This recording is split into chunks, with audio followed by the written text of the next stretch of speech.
These condos, bro, is a million each one of these. Look who it is, bro. Oh, the This is fantastic. the homie, James. What's up, bro? Hello. If you're an OG Broke the Habit fan, he was in one of the first videos a long time ago. I was. Known him for 10 plus years. Now I work as a mechanical engineer at a robotics company. I design mechanisms, actuators, anything that moves in the robotics field, really. And can you give us a ballpark of how much you're making?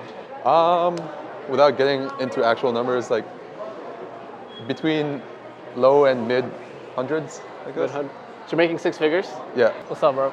Nice. What's up? Hello. Thanks for being on the show. Yeah, no worries. Thanks for having me. It's great to be here with you. So you're 27 I'm 27 now. Yeah. and making six figures Yeah. in Vancouver. In Vancouver. Yeah. And is that? Let's break down your cost of living first. Sure. Yeah. Let's do that. Yeah. Start with housing. Right. Rent. That's the worst of it all in Vancouver. Luckily, I will say I live and rent from my friend, so he charges me a very fair price. I pay $13.50 for a basement suite with a 1 bedroom, 1 bathroom, which is really great. It's got utilities included, Wi-Fi, hydro, everything's part of that. $13.50, which is solid. Very good. Yeah, it's hard to find that kind of pricing out here. And you're living alone. Yeah, I live by myself. Yeah. Yeah, $13.50 for just a 1 bedroom. Yep, 1 bedroom, 1 bathroom, plus living room, kitchen, washer, dryer, everything. It's like in a pretty modern house too. And then Wi-Fi, everything, utilities included. Everything's included. That's good. It's amazing. You were living in a high-rise before. I was, yeah. I was living in a high-rise, and that was like just a couple of years ago. That was $2,400 a month. For how many bedrooms? For 2 bedrooms in a 800 square feet. So it's like it was market price at that moment. But and that now is it's like, is that including management fee, water fee? Yeah, no, everything include. Sorry. Parking fee. No, that's just parking plus the unit itself, and then you have to pay hydro with electricity, or we call it hydro here. Yeah. Wi-Fi, everything, all in all, after utilities was like 27. Ooh. Yeah, because Wi-Fi is like 150 now, or 100 for a decent Wi-Fi. Okay, let's start from there. Okay, you're living in a condo, and then how much were you paying for groceries? Groceries, man, it changes every year in the upwards direction. I'd say if you're good with your money, $500 a month is fair nowadays. Back then, you could get away with like 300, but everything's expensive in Vancouver. Going outside once in a while, date night, restaurants, ordering food.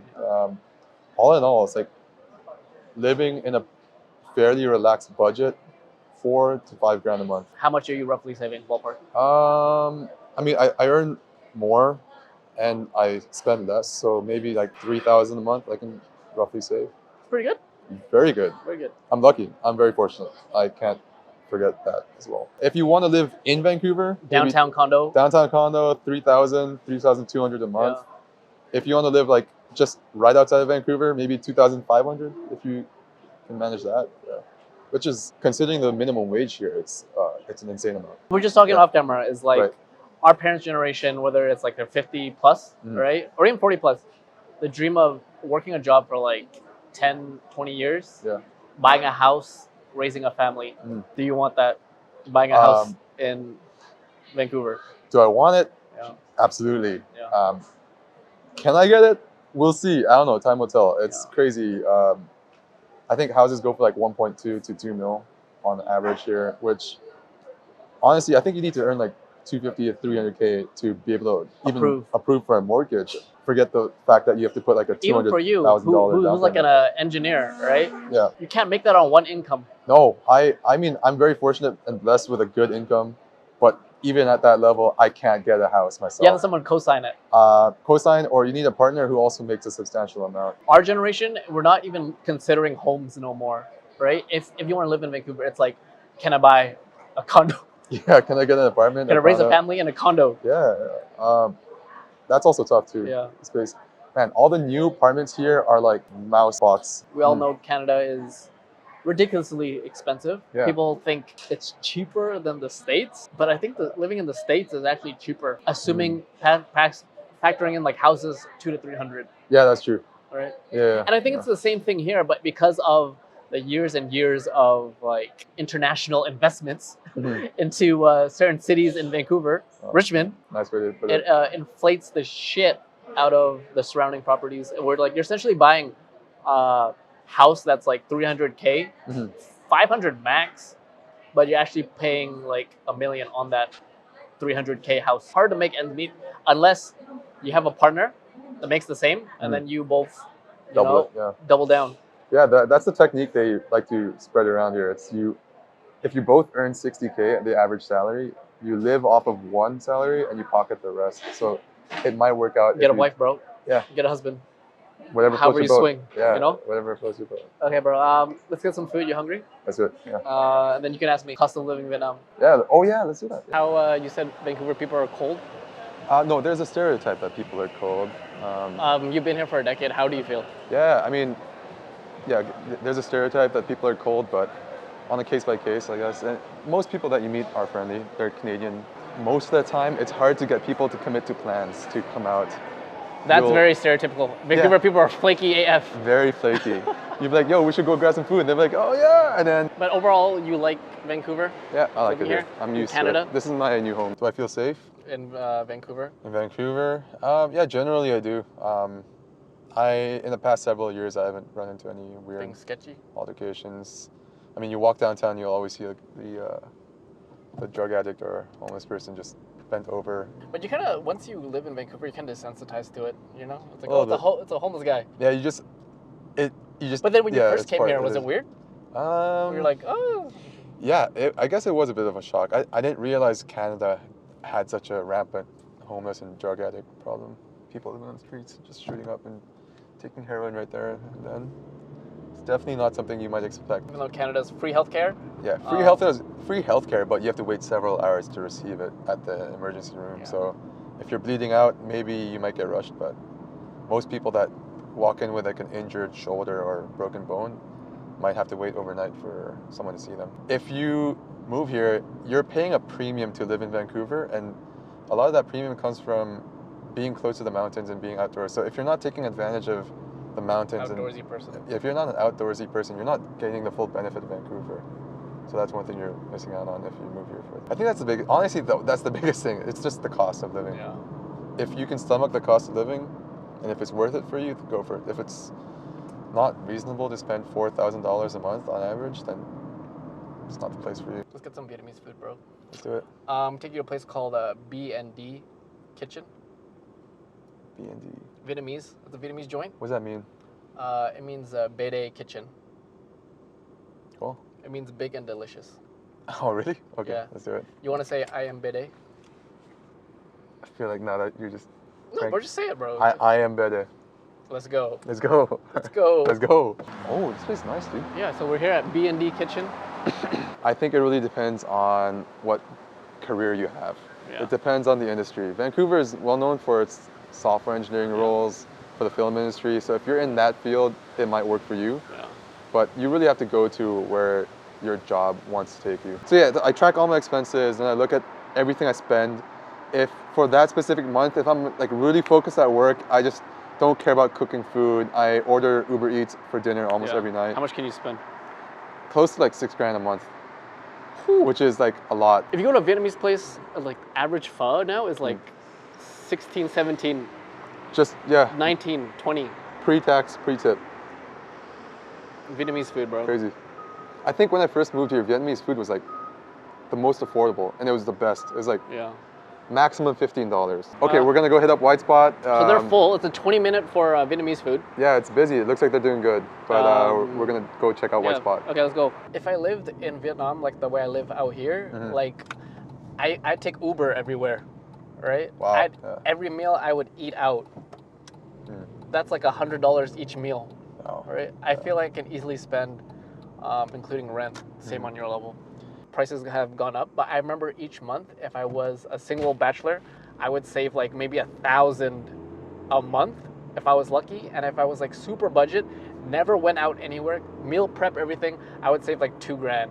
And $2,000 a month doesn't really get you much if you want to buy a house and have a family.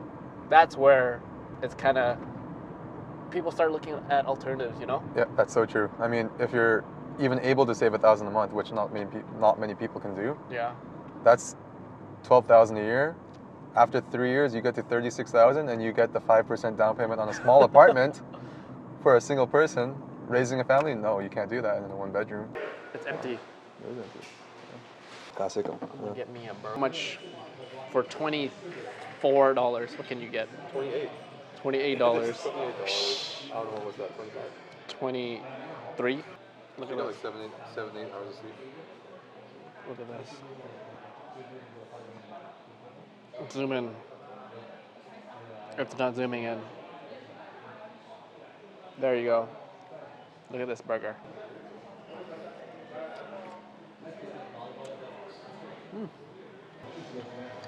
So people look at James as like, oh, he's a successful I don't think they do. mechanical engineer, 6 figures, living the life, not Right. complaining, working hard. But what were you talking about, bro? Yeah, I mean, like, every time I think about where I'm at in life, and I get very thankful of how life has blessed me with abundance, and it always goes back to that one person I happened to meet back several years ago, and I worked with him, and he brought me to this new job, and each job he's brought me to has always been another upgrade to my life, more money and more cooler projects to work on, and I'm really thankful to this guy.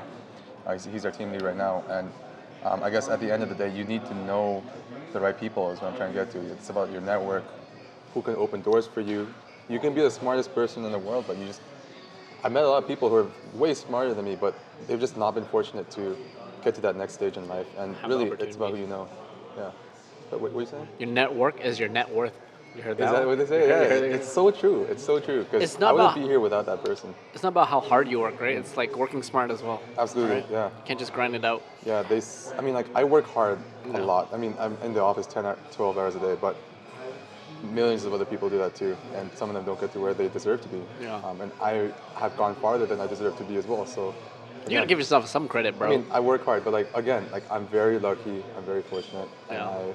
I'm always reminded of the blessings I have, and also thankful to the people that have helped me get here too.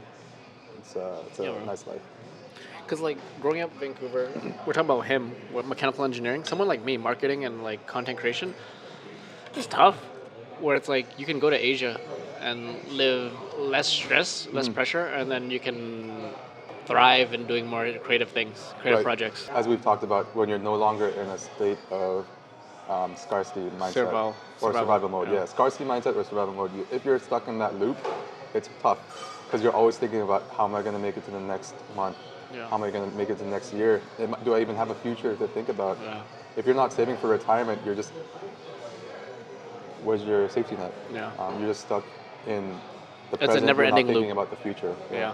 But once you break out of that loop and you can start thinking about the future, you have a bit of a safety net. You can start making bigger moves, take bigger risks, Yeah. and start leveling up rather than just trying to maintain or prevent yourself from going further down. Yeah. That's life.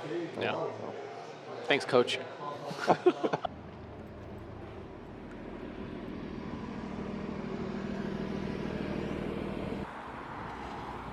Each one of these houses, 1.5, 1.8, 2 million. That's Canada for you. I guess that's Vancouver, you know. Back in downtown Vancouver today, and what I'm